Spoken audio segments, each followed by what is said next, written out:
Today we are going to learn How to stretch a text in Adobe Illustrator.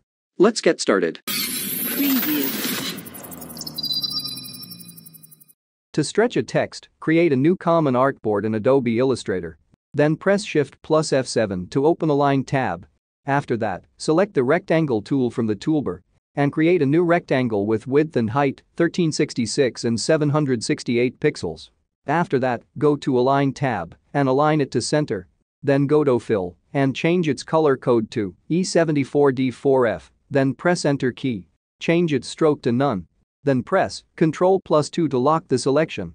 Then select the Type tool from the toolbar and type the text, stretch. Then go to Fill and change its color code to DDE9C6 and press Enter key. Then change its font to the bold font. Font link in description. Then change its font size to 200 points and go to Align tab and align it to center.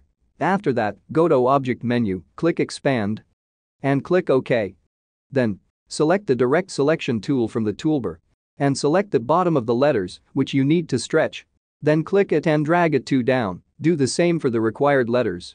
Here I am stretching the letters T, R, T, and H. And there we go, that wraps up the video. Before ending the video, Are you looking for a designer who can design logos, posters, business cards, UI/UX, and designing kinds of stuff? Then you are at the right place. Just go to fiverr.com/hmohammedathil or click on the link in description and get your designs now. And there we go, that wraps up the video. Hope you learned something new. Thanks for watching. Don't forget to subscribe and hit the bell icon. I will see you next time.